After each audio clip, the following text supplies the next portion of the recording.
దేవుని స్వరూపము ఇలాగున కనపరచబడుతుంది. నీ స్వరూపంలో నిర్మించాలనుకున్నావు కదా, ఏంటి నీ స్వరూపం? నీతినే జరిగెత్తా, దుర్నీతిని జరిగించు. 17వ అధ్యాయము 25వ వచనంలో దేవుని స్వరూపం ఎలాగన వెల్లడి చేయబడుతుంది. నీతి స్వరూపుడు వగు తండ్రి.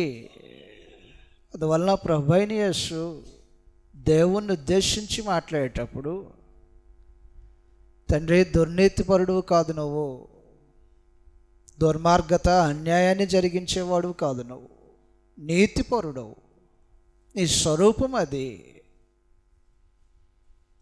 కాబట్టి మానవాళ్ళని నిర్మాణం చేయాలనుకున్నప్పుడు నా స్వరూపం, నేను నీతిపరుణ్ణి, దుర్నీతిని జరిగించేవాడిని కాదు. నేను ఎలాగైతే నీతి స్వరూపం ఉందో కలిగి ఉన్నానో ఆ స్వరూపములో నిర్మాణం చేస్తాను.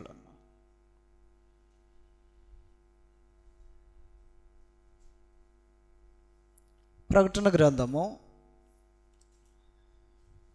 పరమ తండ్రి తన స్వరూపాన్ని ఇచ్చి నిర్మాణం చేస్తున్నాడంట.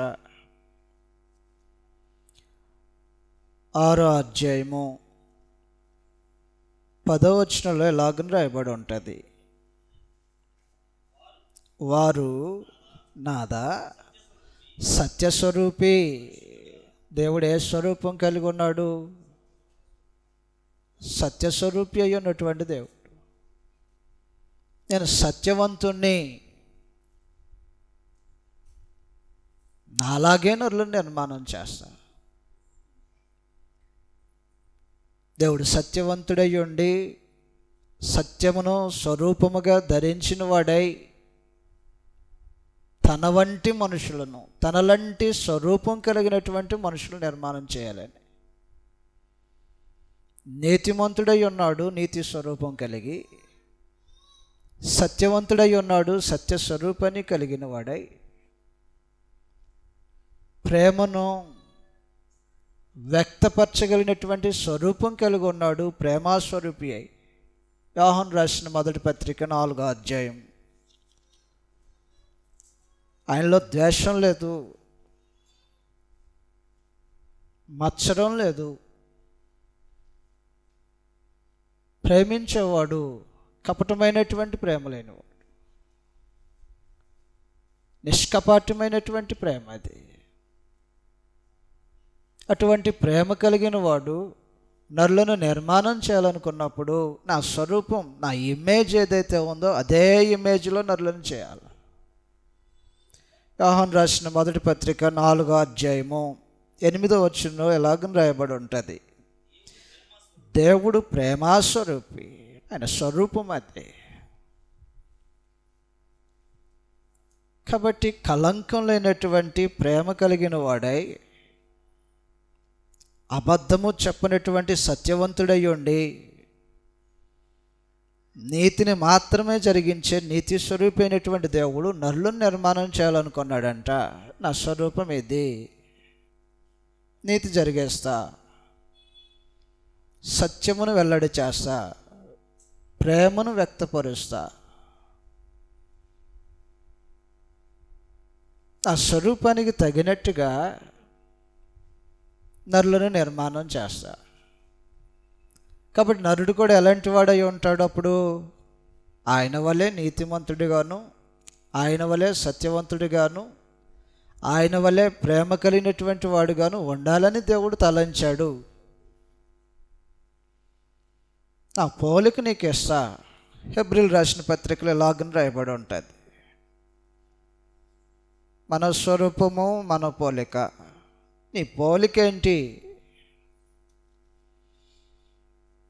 నేను ఒకదాన్ని ద్వేషించే అలవాటు ఉంది, ద్వేషిస్తా. ప్రేమించే దానిని మాత్రమే ప్రేమిస్తా.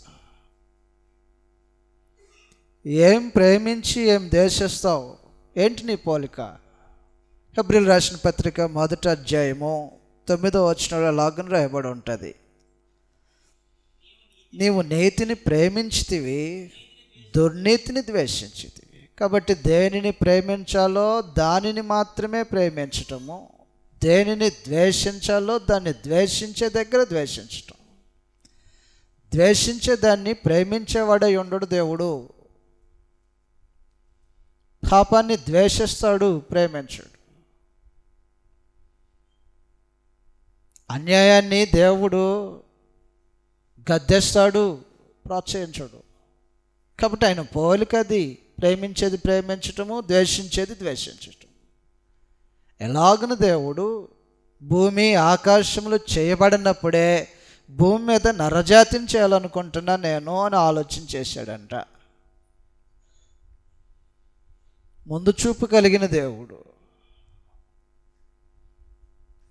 తాను ఏదో తలవని తలంపులాగా నరులను ఏర్పాటు చేయాలని ఆలోచించేలా భవిష్యత్తు జ్ఞానాన్ని కలిగిన వాడై భూమి మీద మనుషులు నిర్మాణం చేస్తే వారు ఎలాగుండాలి, ఎలా బ్రతకాలి, ఇలాంటి వారై ఉండాలని దేవుడు ముందుగానే వారి గురించి ఆలోచన చేశాడు.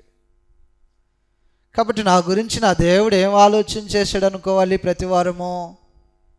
ఆయన నీతిమంతుడై ఉన్నట్టుగా నేను నీతిమంతుడై ఉండాలని అనుకున్నాడు. ఆయన సత్యవంతుడై ఉన్నట్టుగా నన్ను సత్యవంతునిగా ఉంచాలనుకున్నాడు. ఆయన ప్రేమ స్వరూపం కలిగిన వాడు కాబట్టి నన్ను ప్రేమించే వాడిగా ఉండాలనుకున్నాడు. ఆయన దేనిని ప్రేమిస్తాడో దానిని నేను ప్రేమించేలాగా, దేనిని ద్వేషిస్తాడో దానిని నేను ద్వేషించేలాగా దేవుడు నన్ను ఉండాలని కోరుకున్నాడు. అలాగ నిర్మాణం చేశాడంట.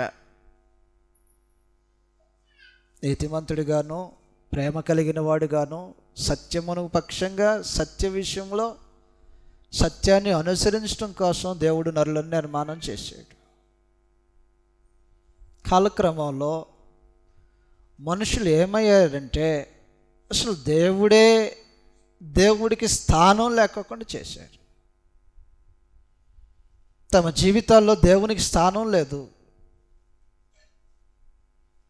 దేవుని ఉద్దేశాలకు స్థానం లేదు, అన్నిటికీ స్థానం ఉంది. సృష్టికర్తకు స్థానం లేనటువంటి జీవితాల్లాగా మార్చబడ్డాం.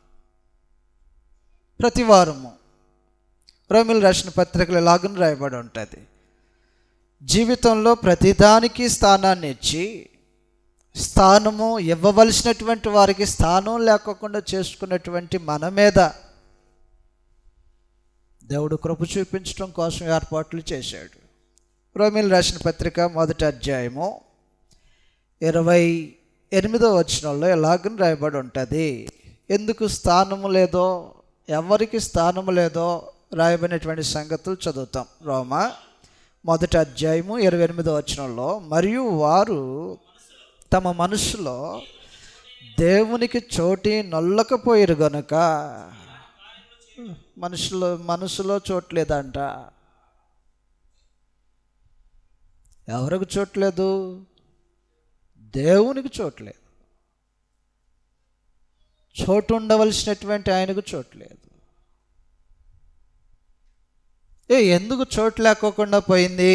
ఆ చోటును దేంతో నింపారు? ఉండాల్సినటువంటి చోట్లో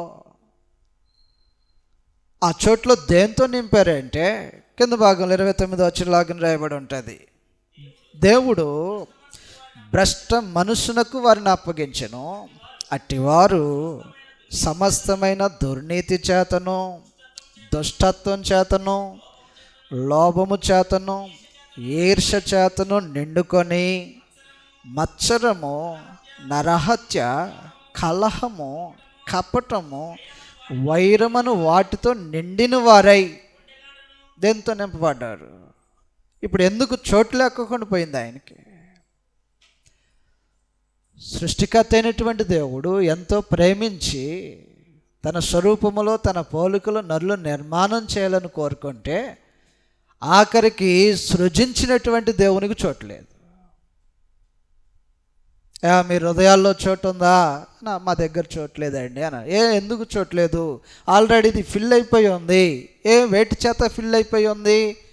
వేటి చేత నిండిపోయి చోటు లేకోకుండా ఉందంటే 29వ వచనంలో సమస్తమైన దుర్నీతి చేత నిండుంది, దేవునికి చోట్లేదు.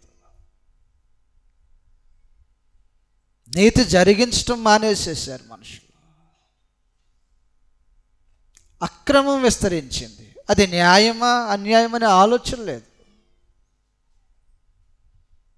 దుర్నీతిపరులు అయిపోయారు. ఎదుటివానికి కీడు చేస్తున్నామా మేలు చేస్తున్నామా అనేటువంటి వివేచన లేదు. ఎదుటివాడు మన వలన ఇబ్బంది పడతారా లేకపోతే శ్రమ పడతారనే ఆలోచన లేకోకుండా హృదయము దేని చేత, మనసు దేని చేత నింపబడిందంటే దుర్నీతి చేత నింపబడింది. దేవునికి చోటు లేకోకుండా పోయింది. 2, దుష్టత్వం చేత, దుష్టత్వం చెడుతనం చేత చెడిపోయినటువంటి లోకం. ఒకరమా ఇద్దరమా అంటే ఇలాగ లేదు. ఇది యోహాను రాసిన మొదటి పత్రికలో ఈ దుర్నీతి దుష్టత్వం అనేది ఏ స్థాయి వరకు విస్తరించిందో చెప్తున్నటువంటి సంగతులు అర్థమవుతాయి. 2వ అధ్యాయము 16వ వచనంలాగా రాయబడి ఉంటుంది. యోహాను రాసిన మొదటి పత్రిక 2వ అధ్యాయం 16వ వచనంలో లోకములో ఉన్నదంతా ఏముంటుంది లోకంలో అనగా శరీరాశయు, నేత్రాశయు, జీవపు డంబమును తండ్రి వలన పుట్టినవి కావు, అవి లోక సంబంధమైనవి. లోకమును దాని ఆశయు గతించిపోవును కానీ. కాబట్టి ఒకే సంగతులు చెప్పాడు. లోకములో ఉన్నదంతా ఇదే ఉంది. దుర్నీతి ఉంది లోకంలో, దుర్నీతితో కలిసిపోయాం. దుష్టత్వం ఉంది లోకంలో, దుష్టత్వంతో కలిసిపోయాం. చెడుతనం అనే మాలిన్యం ఉంది లోకంలో, మాలిన్యంతో కలిసిపోయాం. యాకోబు పత్రిక మొదటి అధ్యాయంలో మనుషుడు ఇహలోక మాలిన్యం, ఆ మాలిన్యాన్ని అంటించుకొని బ్రతకటం మొదలుపెట్టారు. నీతిని వదిలేసేసారు, మంచితనాన్ని వదిలేసేసారు. లోకంలో ఏదుందో దాన్ని అలవర్చుకోవటం మొదలుపెట్టారు. చదువుతాం గ్రంథాలు 27వ వచనంలాగా రాయబడి ఉంటుంది. తండ్రి అయిన దేవుని ఎదుట పవిత్రమును నిష్కలంకమైన భక్తి ఏదనగా దిక్కులేని పిల్లలను, విధవరాండ్రులను వారి ఇబ్బందుల్లో పరామర్శించటం. ఇహలోక మాలిన్యం, లోకంలో మాలిన్యం ఉంది, ఆ మాలిన్యంతో బ్రతకటం మొదలుపెట్టాం. చెడుతనంతో, దుర్నీతితో. ఇంకా రోమీయులకు రాసిన పత్రిక 1వ అధ్యాయం 29వ వచనంలో మనం చదువుతున్నాం. ఎందుకు చోట్లేదు దేవునికి హృదయాల్లో, ఎందుకు చోటు లేకుండా పోయిందంటే అట్టి వారు దుర్నీతి చేత, దుష్టత్వం చేత, లోభం అంటే స్వార్థపూరితం, లోభం అన్నమాట. నేను ఎవ్వడికే దేను, నా బ్రతుకు నేను బ్రతుకుతా.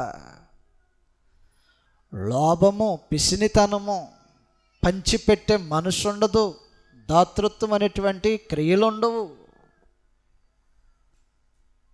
ఎదుటివాని యొక్క అక్కరేమన్నా ఉన్నదని చూసేటువంటి భావన ఉండదు, లోభం. కాబట్టి ఎంతవరకు స్వప్రయోజనాన్ని కోరుకుంటున్నాం కానీ ఎదుటివాని గురించి ఆలోచన చేయకోకుండా హృదయం చెడిపోయినటువంటి పరిస్థితుల్లో దేవునికి చోటు లేకోకుండా పోయింది. 4, ఈర్ష్య చేత నిండుకొని మత్సరము, నరహత్య, కలహము, కపటము, వైరము అను వాటితో నింపబడి ఉంది కాబట్టి దేవునికి చోట్లేదు. మత్సరం, అసూయ, కలహం, ద్వేషం. కాబట్టి ఎదుటివారితో ఉండాల్సినటువంటి ప్రవర్తన లేకోకుండా ఈ హృదయంలో, మనసులో అసలు ఏమాత్రం దేవునికి చోటు లేకోకుండా చేయబడినటువంటి పరిస్థితుల్లో పరమ తండ్రి ఏమన్నాడంటే ఇది పాపం. నీతిని జరిగించాలా, దుర్నీతిని చేస్తున్నారు, పాపం. దుష్టత్వాన్ని మాని మేలు చేయటము, మంచి చేయటం అనేది నేర్చుకోవాలి. ఇది జరిగించట్లేదు, ఇది పాపం. కలహము, ద్వేషము, ఈర్ష. తన స్వరూపంలో ద్వేషం లేదే ఎదుటివారిని ద్వేషించడం. తన స్వరూపంలో కలహం లేదే. ప్రేమస్వరూపైనటువంటి దేవుడు, నిన్ను వలె నీ పొరుగు వారిని ప్రేమించాలని కోరుకున్నటువంటి దేవుడు మనుషుల్ని ద్వేషిస్తున్నటువంటి మనుషులతో ఎలాగును మాట్లాడుతున్నాడు. ఆ స్వరూపం పోగొట్టుకున్నాం. కాబట్టి ఏదైతే ఆయన ఆజ్ఞాపించాడో, ఆయన ఆజ్ఞను అతిక్రమించినటువంటిది ఏదైనా సరే పాపంగా పరిగణిస్తాడు దేవుడు.